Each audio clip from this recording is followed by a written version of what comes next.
What is up? Alright, so you are considering starting a retro game collection, but you are just too much of a weenie to pull the trigger on it. Well, I got some pros, and unfortunately I got some cons just for you. Hi, I'm Heavy Dark, and today I'm going to be talking about why it's a good idea slash bad idea to get into retro gaming. Alright, let's begin.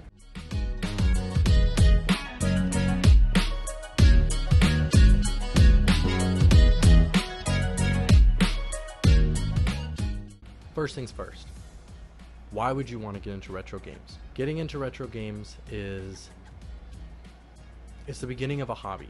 Collecting a bunch of older titles, seeing how games used to look, and collecting pieces of history and where we came from as far as graphics, mechanics, different button layouts, the smoothness and rendering of games, frame rates, all that stuff, all of it. You can just see it slowly progress better and better. And you get to enjoy a lot of older stuff on the original hardware, right? So one of the biggest pros, at least for me, is the fact that I get to own a piece of history.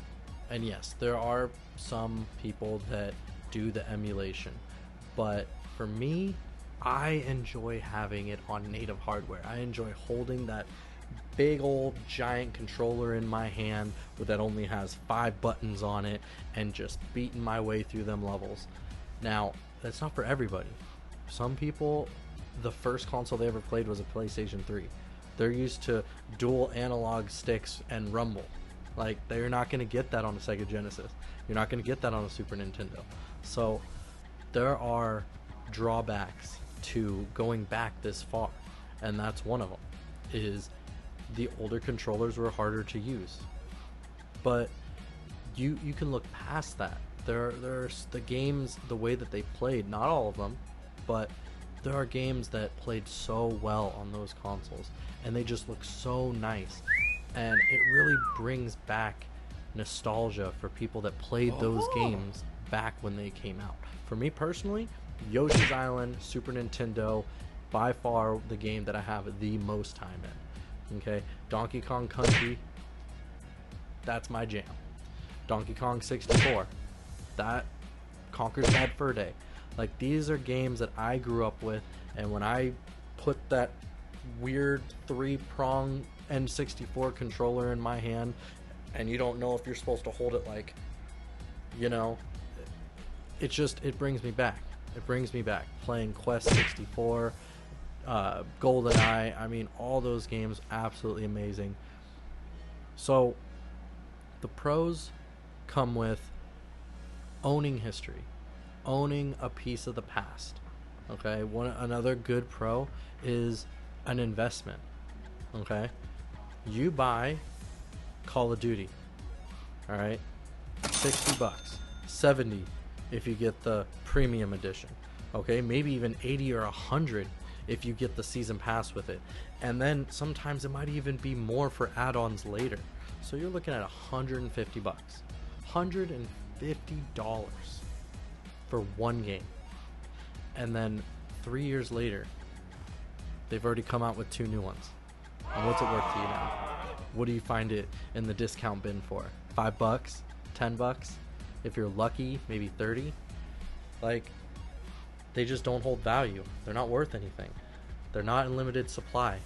Now, games back in the day, they just hold their value because you're never gonna get any more Nintendo 64 games made, right? There are people that make counterfeit cartridges. Yeah, you can actually create them, you know, somewhere, someone can, but legitimate, original, authentic cartridges, you can't find them. You can find them, you can't, they don't make them, right? So long story short, when it comes to collecting the games, the pro is these games will hold their value and even increase. That's what you're investing in, right? You buy a game now for $30, it will never go below $30. Nobody's just gonna find a box with hundreds of thousands of copies and just start handing them out to people, lowering the price.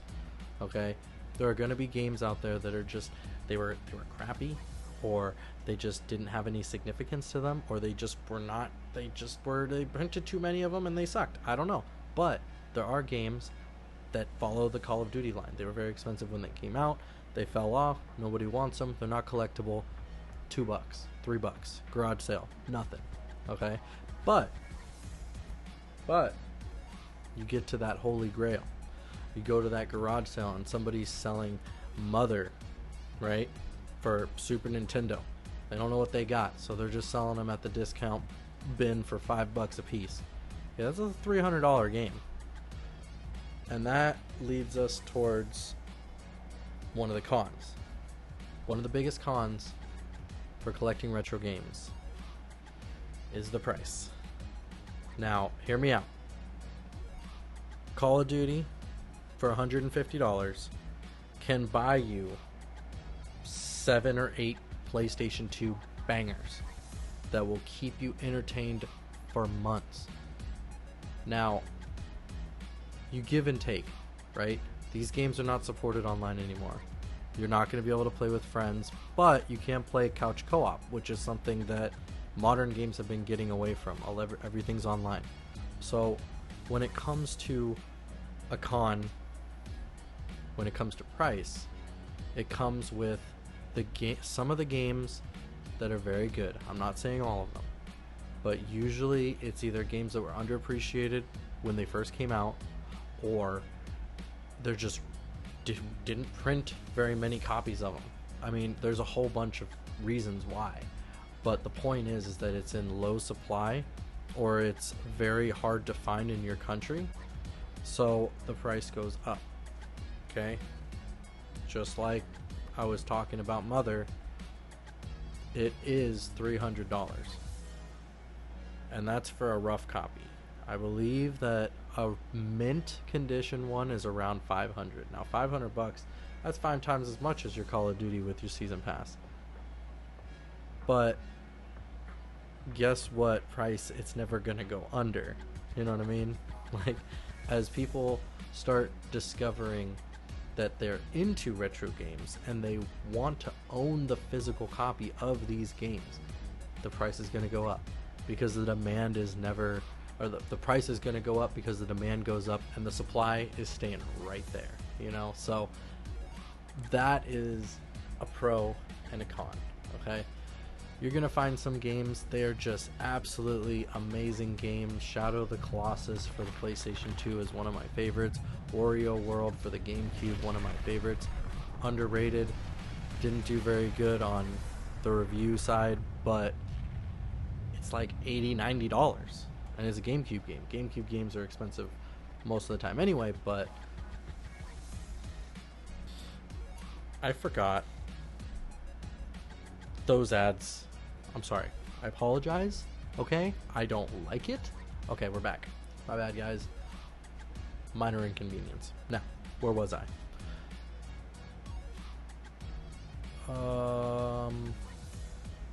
Oh, GameCube game. Okay, yes. Expensive, yes. Okay, so cheap games are cheap.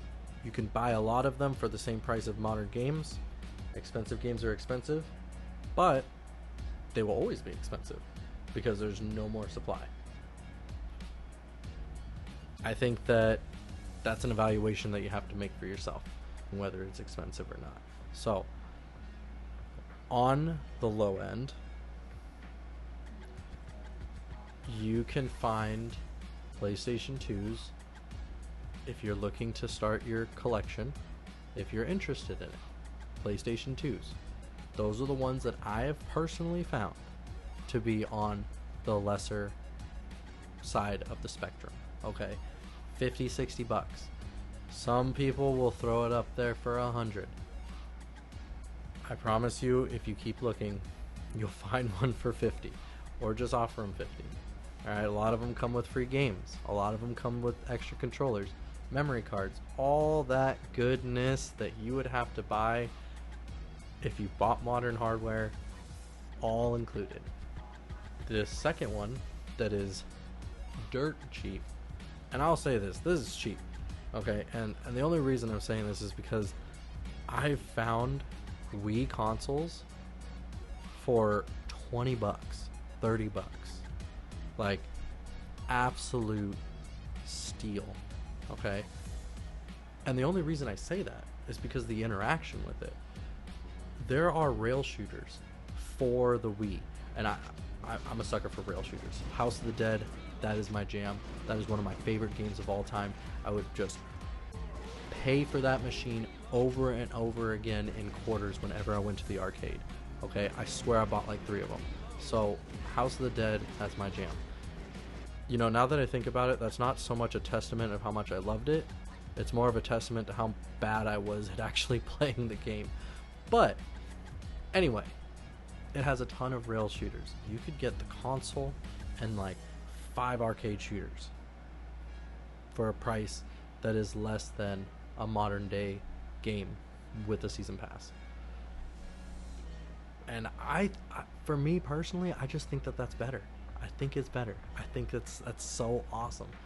One, I love those type of games, and two, they're always going to have their value, even though the Wii was printed into oblivion, which is why they're so cheap, because everybody had one and nobody knows what to do with them now, so they just toss them up. So the point is, when it comes to consoles and starting a collection, those are the 2 places that I would start personally. Now, to get on the other side, some of the more expensive ones can be, I'm not saying they are, okay? GameCube can be expensive depending on which version you get. There is a version that is super expensive, but I think it's a Japanese console. The second is Dreamcast. Dreamcast has some variations that are very expensive. The original Xbox, surprisingly, has some variations that are very expensive. When it comes to my own personal experience, those are some of the ones that I have looked into. There probably are more. I'm sure there are more. And don't even get me started on dev kits. If you find a PlayStation 2 dev kit, super expensive. You find an original Xbox dev kit, super expensive. PlayStation 1, PlayStation 2, whatever, it doesn't matter what it is. The dev kits for those that are in circulation that somebody's auctioning off, very expensive, very hard to get. And I've heard that they don't even play games correctly because they're meant as a development tool. So anyway, doesn't matter. The point is that there are different jumping in points, okay?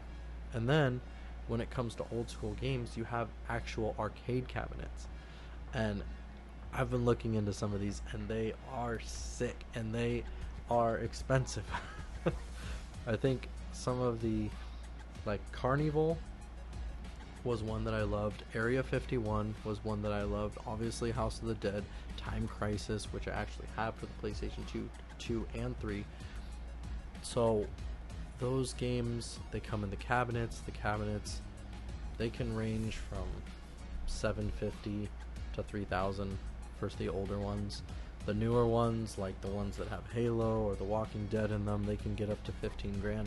I mean, they're expensive, but those are the ones that you see at like the actual arcade, Dave & Buster's and wherever else you go. So let's talk about difficulty for a second. Alright, back in the day, they didn't have difficulty settings. You had hard and hard. That was it. There was no easy. There was no medium. There was nothing. There was just holy crap and holy crap. And that's all you got. And some of these games were so challenging that people that didn't practice them over and over and over again just get frustrated and don't want to play. And that's fair. Trying to play through Metal Slug, personally, without dying to actually get a score because it resets your score every time you die, very frustrating. Very difficult. It's the back in the times of one-shot kills for everything. You play Contra, I guarantee you're going to pull your hair out.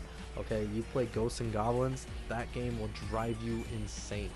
Okay, but you play some of the newer games, you get you get hit a couple times and then you just find cover and just regenerate. Like, it's easy.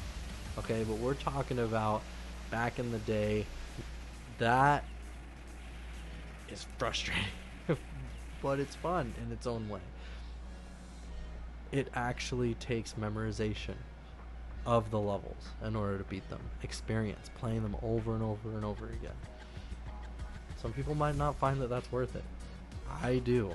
I enjoy it. And it's not for everybody. It's a hobby. And a hobby, it's something that is important to you, right? If you think it's important, then it's important. Just remember that. Okay? Nobody can tell you what should and shouldn't be important. Okay? They can have opinions on it, but ultimately, you decide what's important to you. So, anyway, thank you for listening. I hope this was at least somewhat informative. But, yeah, I'll catch you guys later. I'm Heavy Dark,